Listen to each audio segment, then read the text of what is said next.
저항의 책 요한계시록입니다. 요한계시록은 이 병학 로마 제국의 유혹과 압제 아래서 고난받는 약자들이 하나님을 예배하고 불의에 저항하도록 돕는 책이다. 이 책에는 놀라운 환상과 비유가 수많은 상징어로 기록됐다. 요한계시록의 저자가 일반적인 언어로 표현할 수가 없는 현실의 부분을 상징 언어로 표현한 것이다.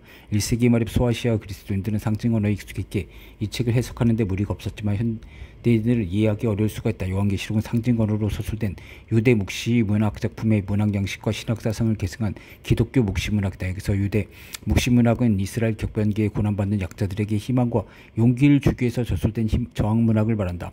따라서 요한계시록을 바르게 해석하기 위해서는 먼저 유대 묵시 문학의 역사와 신학, 유대 묵시 문학과 초기 기독교와 관계, 그리고 요한계시록의 세계관을 이해하는 것이 필수적이다. 또한 요한계시록의 저자와 저작 연대, 저작 전소, 그리고 문학 구조를 이해하는 것도 요한계시록 해석에 꼭 필요한 열쇠다. 요한계시록의 역사적 위치와 의미를 이해하기 위해서는 유대 묵시 문학과 요한계시록의 역사를 간략하게 재구성하는 것이 필요하다. 이스라엘 역사에서 나타난 뚜렷한 변화 중 하나는 예언 문학이 사라지고 묵시 문학이 등장한 것이다. 예언 문학은 이스라엘 역사의 격변기를 겪으면서 호소력을 상실하고 살았다. 그 대신 묵시 문학이 새롭게 등장했다. 예언 문학의 지평은 기존의 세계이고 예언자들은 이 기존의 세계에서 하나님의 계획을 선포했다. 이와 반대로 묵시 문학의 지평은 묵시 문학가들이 포함한 새로운 대안적인 세계다. 묵시 문학가들은 기존의 세계가 곧 끝나고 새로운 세계가 시작될 것을 선포했다. 묵시 문학은 역사의 주인이 하나님이 아니라 막강한 제국들의 통치자인 것처럼 보이는 현실과 하나님의 자녀들이 이방의 압제자들과 그들에게 협력하는 토착귀족의 횡포 아래서 고난을 당하는 절망적인 상황에서 등장했다. 유대 묵시 문학은 무엇보다도 구약 성서 예언 전통과 지혜 전통을 유산으로 물려왔다. 그것은 기원전 250년부터 기원 후 100년까지 전성기를 누렸다. 이스라엘 민족이 여러 제국들에게 억압받으면서도 자신들의 오랜 신앙 정통을 지키고자 제국의 통치자들과 충돌하면서 그들에게 저항했을 때 그들이 흘린 눈물과 피가 섞인 잉크로 자신들이 살던 실존의 무대에 기록한 문학이 유대 묵시 문학이다. 그것은 여러 환상을 통해서 하나님이 그분의 백성을 그분이 계획하신 목적지로 인도하시는 역사의 주인이심을 보여준다. 하나님은 그분의 메시아적인 대리자임과 함께 악인을 심판하시고 이 세계 모든 불의를 소멸하셔 폭력의 역사를 끝내시고 새로운 대안적인 세계를 건설하실 것이다. 하나님의 심판은 땅을 파괴하는 것이 아니라 억압과 폭력과 죄로 오염된 땅을 씻어내서 회복시키는 것이며 의인들이 회복된 땅에서 식물을 재배하고 의롭게 살면서 하나님께 예배해야 하는 것이다. 유대 묵시 문학가들은 가난한 자와 억눌린 자들의 편에 서 있고 따라서 그들의 작품에는 고난당하는 약자들의 고통, 눈물, 희망, 정투쟁이 배어있다. 유대 묵시 문학가들은 에녹, 바룩, 에스라, 아브라함, 모세 같은 과거 이스라엘 위대한 인물의 이름을 차용해서 자신들의 척을 저술했다. 그들은 자신들의 과거로 소급시켜서 위대한 인물들의 역사적 위치에서부터 자신들의 시대까지 이미 발생하여 사실로 증명된 사건들을 미리 예언된 것으로 기록했다. 또한 그들은 장차 이 세계에 대한 심판과 대전환이 하나님 그분의 메시아적인 대의자들의 오심을 통해서 일어날 것이라고 예언했다. 이런 문학적 기법은 고난당한 동시대인들에게 희망과 용기를 주는 데 목적이 있으며 미래에 발생하리라고 예언한 사건들도 반드시 일어난다는 점을 그들에게 확신시킨다.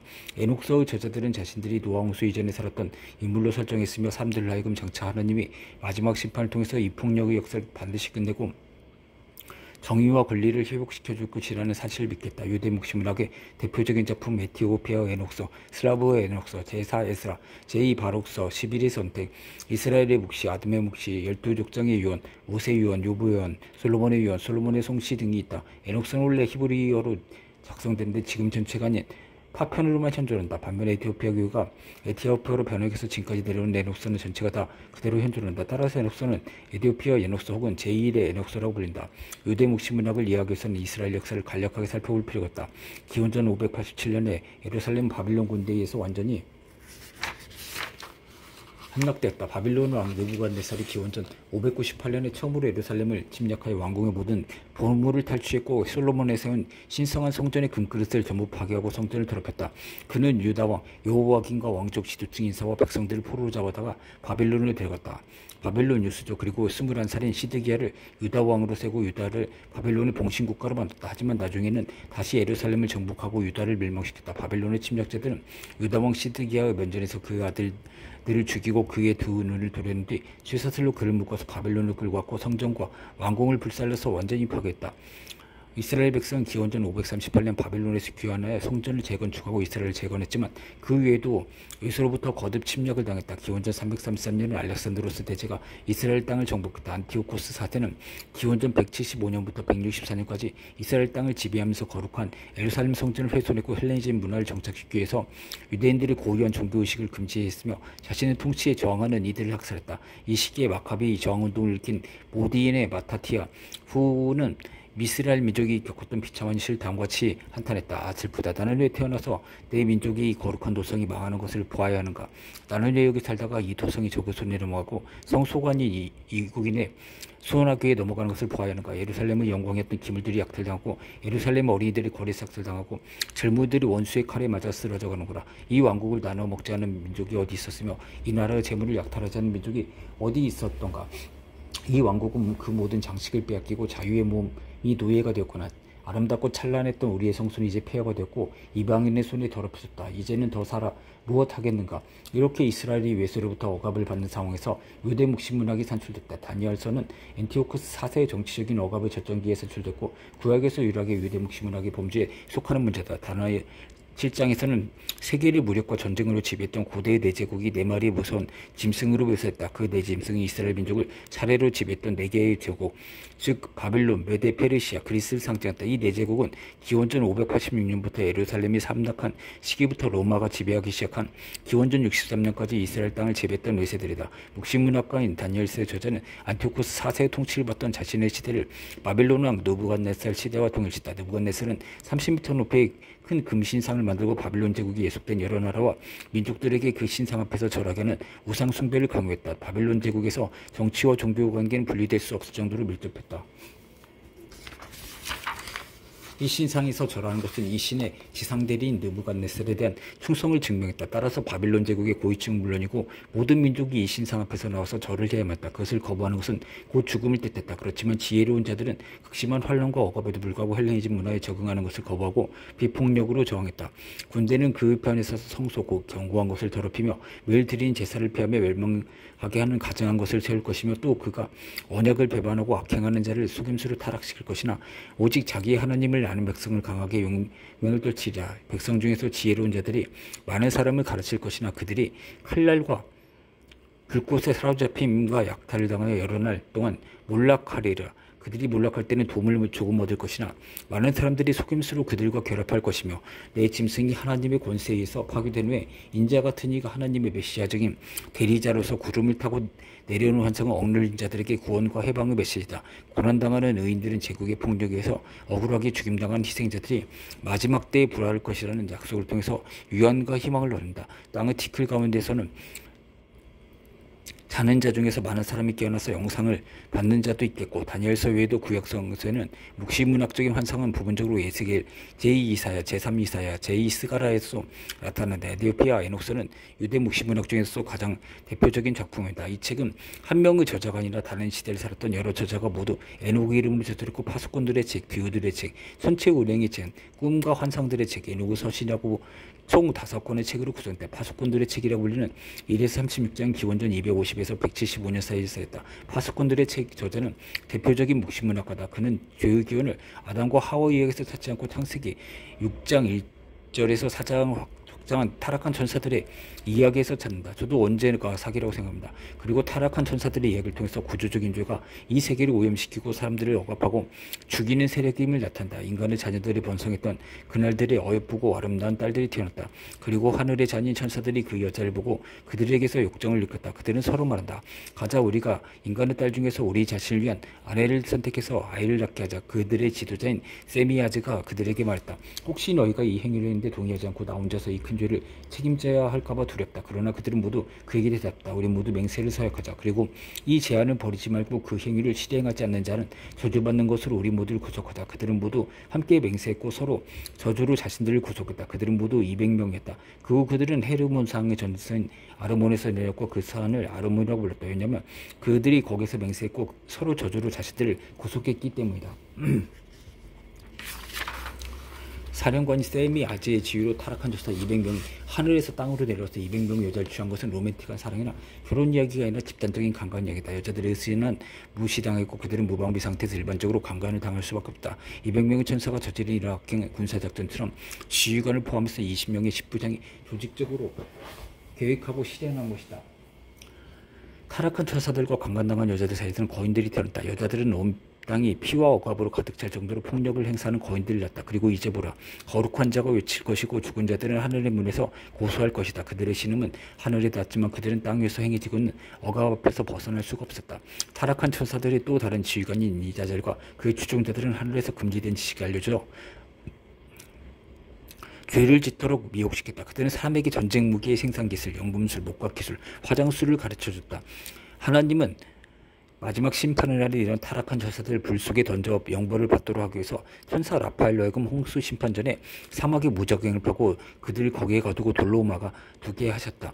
또한 그분은 그들이나 거인들로 하여금 서로 싸워서 모두 죽게 하셨다. 그러나 죽은 거인들의 몸에서 나는 악령들은 홍수 심판 이후에도 세상에 활동하고 있으며 그 악령들은 마지막 심판의 날에 타락한 천사들이 무적행에서 끌려나와서 심판당할 때 함께 파멸을 당할 것이다. 대홍수 전에 타락한 천사들이 무적행에 갇혀 것은 마지막 심판이 있음을 증명하는 복선 역할을 한다. 따라서 홍수 심판은 마지막 심판의 서곡이다. 땅의 압제자들을 고배하라고 폭력의 희생자들을 하늘을 향해서 통곡하면서 탄원한다. 따라서 하나님이 죽은 자들의 울부짖음을 듣고 슬퍼하신다. 약자와 희생자 편에 서 계시는 그분은 슬퍼서 소리내서 오시는 하나님입니다.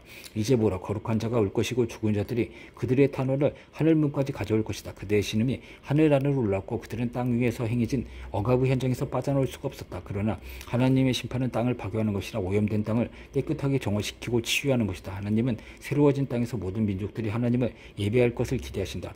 그분이 천사장 미가엘에 내신 심판의 명령은 다음과 같다. 땅 위에서 행해진 모든 불의, 모든 오염, 모든 억압, 그리고 모든 죄로부터 땅을 씻어내라. 그리고 땅 위에서 행해진 모든 나쁜 것과 불결한 것들을 땅에서 제거하라. 모든 사람들의 자녀는 의로워질 것이고 모든 민족이 나를 예배하고 찬미할 것이다. 그리고 그들은 나에게 부복할 것이다.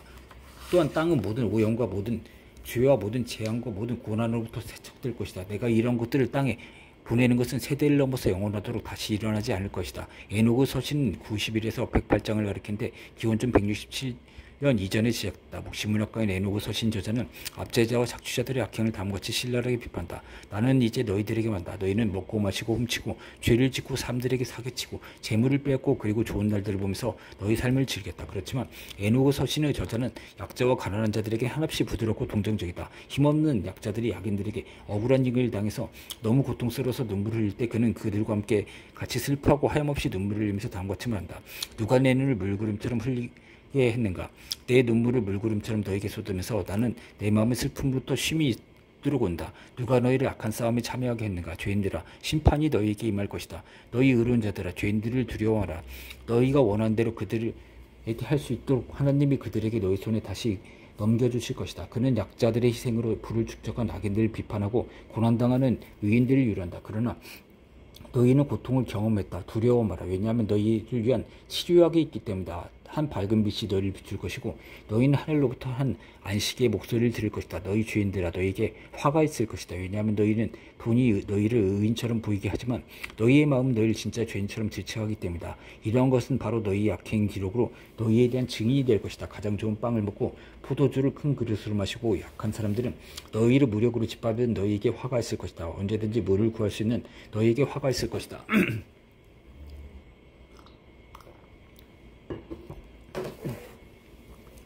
왜냐하면 너희가 생명의 원천을 버렸기 때문에 너희가 곧 고갈돼서 시들어 죽을 것이기 때문이다. 억압, 사기 그리고 신성모독을 행하는 너희에게 화가 있을 것이다. 너희가 저지른 악행이 기록될 것이다. 오 힘없는 사람들이여, 너희에게 화가 있을 것이다. 너희는 권세로 의인들에게 강압했다. 너희는 멸망의 날이 오고 있다.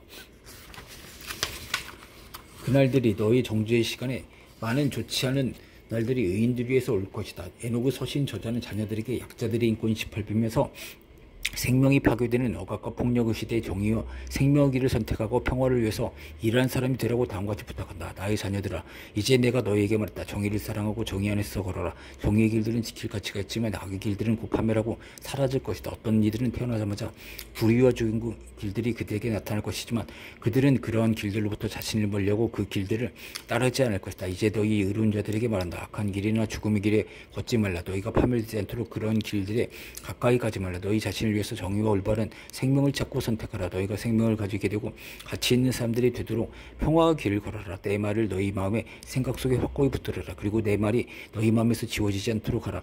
왜냐하면 나는 죄인들이 사람들의 약한 술책을 행하도록 조언한 것을 알기 때문이다. 모든 장소가 그것을 환영할 것이고 죄인들의 모든 조언이 줄어들지 않을 것이다. 이 대표의 에녹서 중에서 37에서 71장은 비유들의 책이라고 불리면서 재작년들은 예수가 탄생하기 직전의 시대다. 비유들의 책의 저자는 약자들을 억압하는 자들로 땅의 왕과 지배자, 고위관리, 부자, 대지주들을 호명하고 그들을 비판한다. 비유들의 책에는 기술된 의, 택한 자, 인자 그리고 메시아는 동일한 하나님의 메시아적인 대리자를 가리키며 그들은 동일하게 종말의 날의 구원자, 심판자, 해방자, 투사로서 약자들의 권리와 정의 회복을 위한 메시아의 역할을 한다. 의인은 하나님의 메시아적인 대리자로서 항상 의인들과 택한 자들의 편에 서 있다. 만약 의인들의 공동체가 나타난다면 죄인들이 그들의 죄 때문에 심판을 받게 될 것이며 그들은 땅의 표면에서 추방될 것이다. 그리고 그 의인들 즉 택한 자들이 면전에 나타날 때 영혼들의 주님 하나님은 그들의 행동의 무게를 측정하신다. 그 의인은 의인들의 택한 자들에게 빛을 비출 것이다. 그러면 어디가 죄인들의 처소가 될 것이며 그리고 어디가 영혼들의 주님의 이름을 부인한 자들의 처소가 될 것인가. 그들은 태어나지 않는 것이 더 나았을 것이다. 그 의인들의 비밀들이 계시될 때 그는 죄인들을 심판할 것이다. 악인들은 의인들이 택한 자들 면전으로부터 추방될 것이며 그 시간부터 땅을 장악한 사람들이 지배자들의 왕자가 되지 못할 것이다. 그들은 성인들의 얼굴을 바라볼 수가 없을 것이다. 왜냐하면 영혼들이 주님의 성인들, 의인들 그리고 택한 자들의 얼굴에 빛을 비추셨기 때문이다. 그 순간 왕들과 지배자들은 파멸할 것이며 그들은 의인들과 성인들의 손에 넘겨질 것이다. 그리고 거기서부터는 그 어느 누구도 자비를 베풀도록 영혼들과 주님의 의인과 성인들에게 간청하지 못할 것이다. 왜냐하면 왕들과 지배자들은 생명이 파멸되었기 때문이다.